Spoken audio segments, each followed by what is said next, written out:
नमस्कार. नवराष्ट्र नववार्तामध्ये मी मृणाल ढोक आपल्या सर्वांचं स्वागत करते.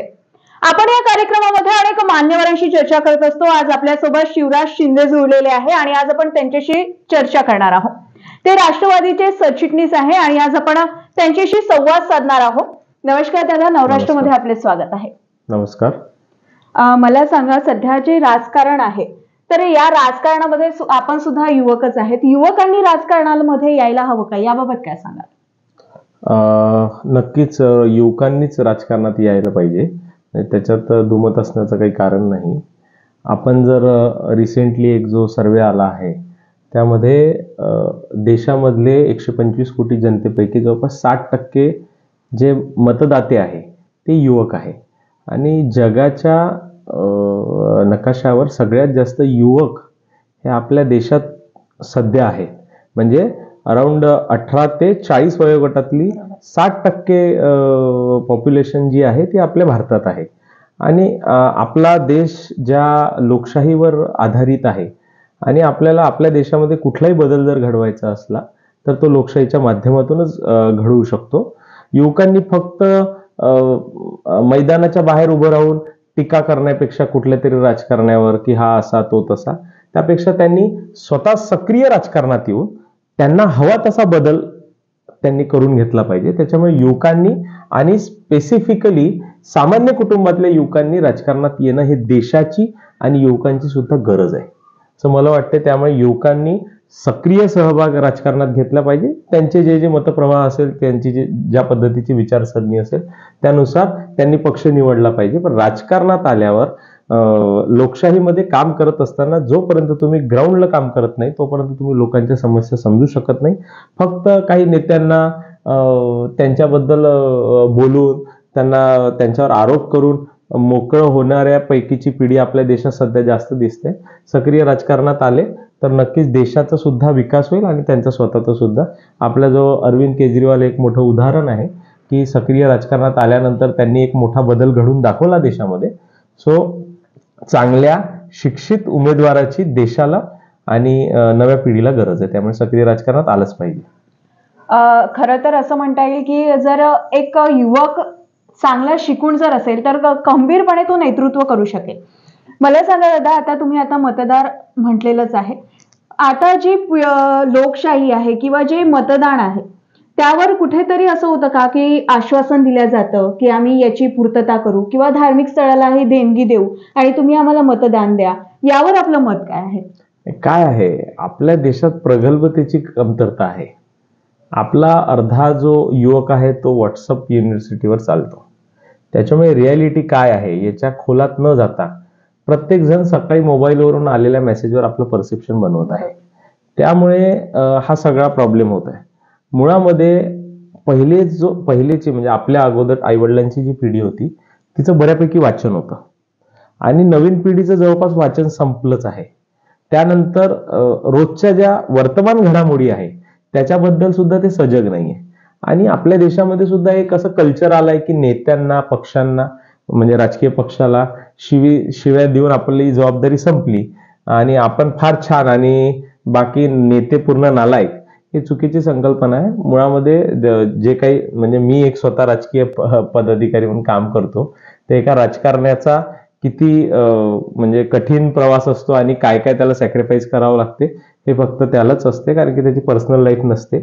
तो कितीही समस्येत असला, कितीही चिंतेत असला तरी त्याच्या दरवाज्यात जर कोणी आला तर त्याचं ऐकून घेणं आणि त्याचं काहीतरी सोल्युशन करणं हे म्हणजे हा जॉब तो सतत करत असतो. त्याला याच्यासाठी कुठलीच एजन्सी पेमेंट देत नाही, पण तो सतत करतो. आणि जेव्हा कधी तो इलेक्शनला उभं राहून ते मताच्या रूपाने त्याचे ज्यांचे कामं केले असतील ते त्याला मदत करतात. बट राजकारणामध्ये पिढी आपली सध्याची युवकांची ही कुठेतरी भरकटलेली आहे असं मला वाटते. त्याच्यासाठी फक्त युवकच जबाबदार नाहीये, बरेचसे राजकीय पक्ष आणि राजकीय जे लेगसी ज्याला म्हटलं जाते, वारसांनी चालते. म्हणजे नेत्यानंतर नेत्याचा मुलगाच नेता होऊ शकतो. तर आपण सुद्धा, आपला समाज सुद्धा थोडासा एक्सेप्टन्स मध्ये कमी पडतोय. म्हणजे एखाद्या मोठ्या नेत्याचा मुलगा आला तर लगेच लोक सुद्धा त्याला डोक्यावर घेतील, पण तुमच्या आमच्या सारख्या साध्या कुटुंबातला कोणी आला तर त्याला लोक क्रिटिसाइज पहिले करतात. म्हणजे त्याच्या गुणांना वाव न देता तो किती नालायक आहे हे जरा सांगण्यात जास्त शक्ती वाया घालवतात. त्याच्यामुळे नवीन सामान्य कुटुंबातल्या लोकांना जर संधी दिली तर मला असं वाटतं सगळेच प्रश्न सुटतील. पण त्याच्यासाठी युवकांनी सक्रिय सहभाग घेतला पाहिजे. म्हणजे मी बरेचसे इलेक्शन बघितले, जे लोक लोकशाहीवर भाषणं देतात ते मतदानच करायला येत नाही. म्हणजे माझ्याजवळ तसे लोकांना मी ओळखतो त्यांना, आणि बऱ्यापैकी लोकशाही, समाज, सार्वभौमत्व याच्यावर बोलणारे लोक स्वतःच मत द्यायला येत नाही. तर मग त्यांना मला असं वाटतं की नेत्यांवर बोलायचा त्यांना अधिकार नाही. कोणत्याही क्षेत्रामध्ये आल्यानंतर एक कोणतेतरी प्रेरणास्थान असते. कुठल्याही क्षेत्रामध्ये असो, युवक असो, युवती असो, आपले प्रेरणास्थान काय आहे याबाबत काय सांगाल? नाही, आता तुम्ही प्रेरणास्थान म्हणजे राजकीय विचारात आहे की दुसरं काहीतरी विचारत आहे? आपण ज्यांना प्रेरणास्थान मानता किंवा आपलं असं असतं की माता पिता आपले प्रेरणास्थान असतात, असं कोण आहे आपल्यामध्ये? माझे प्रेरणास्थान फक्त छत्रपती शिवाजी महाराज आहे. म्हणजे एक उत्तम राजा, एक उत्तम प्रशासक आणि एक उत्तम उद्योजक म्हणून माझे कायम, म्हणजे मी तरी छत्रपती शिवाजी महाराजांनाच माझे प्रेरणास्थान मानतो. कठीण परिस्थितीत सुद्धा मार्ग काढून कसं पुढे जायचं असते, आणि कमी संसाधनं असताना सुद्धा त्याच्याबद्दल रडत न बसता त्याच्यातून आपण काय योग्य आणि चांगलं करू शकतो, हे मला असं वाटतं फक्त माझंच प्रेरणास्थान नाही, जगाच्या पाठीवर असा राजा होणे नाही आणि असं प्रेरणास्थान दुसरं नाही. त्याच्यामुळे छत्रपती शिवाजी महाराजच माझे प्रेरणास्थान आहे.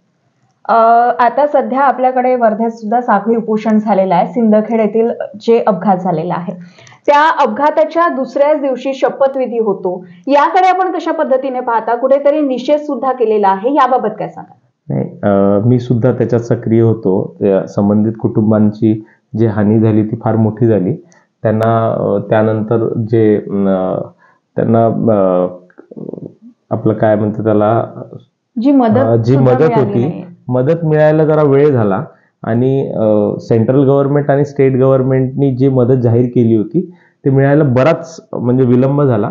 त्यानंतर त्या कुटुंबांना ती मदत मिळवून घेण्यास सुद्धा बराच म्हणजे त्यांना त्रास झाला आणि बऱ्याच ठिकाणी त्यांना जावं लागलं. आता सुद्धा त्यांचं साखळी उपोषण होतं, त्यात सुद्धा मी गेलो होतो. मुळामध्ये एवढी मोठी घटना झाल्यानंतर महाराष्ट्र स्तब्ध झाला होता. पण तरी सुद्धा दुसऱ्या दिवशीचा शपथविधी घेणं हे राजकीय दृष्ट्या आणि एक माणूस म्हणून मला सुद्धा योग्य वाटलं नाही. म्हणजे मी माझी वैयक्तिक प्रतिक्रिया देतो. बाकी ज्या नेत्यांनी शपथविधी घेतले ते फार मोठे राज्याचे नेते आहे आणि सध्या त्यांच्याच हातात महाराष्ट्राला डायरेक्शन द्यायचं काम आहे. पण ते योग्य नव्हतं याच्याबद्दल मी ठाम आहे. 2024 लवकरच येणार आहे. यामध्ये आपलं नियोजन कसं असणार आहे, याबाबत काय सांगाल? 2024 मध्ये काय राजकीय परिस्थिती असते, इलेक्शन कधी लागतात आणि त्यावेळेची राजकीय परिस्थिती काय, त्याच्यानुसार आम्ही निर्णय घेऊ. पक्ष जो आदेश देईल त्याच्यानुसार आम्ही काम करू. कायम पक्षाच्या आदेशावर मी काम करणारा कार्यकर्ता आहे. पक्षाने कुठेतरी आमची दखल घ्यावी हीच फक्त पक्षाला आमची विनंती आहे. धन्यवाद दादा. नवराष्ट्र सोबत आपण छानपैकी चर्चा केली याबाबत. यानंतरही असेच कार्यक्रम बघण्यासाठी बघत रहा नवराष्ट्र नववार्ता. मृणाल ढोक, वर्धा.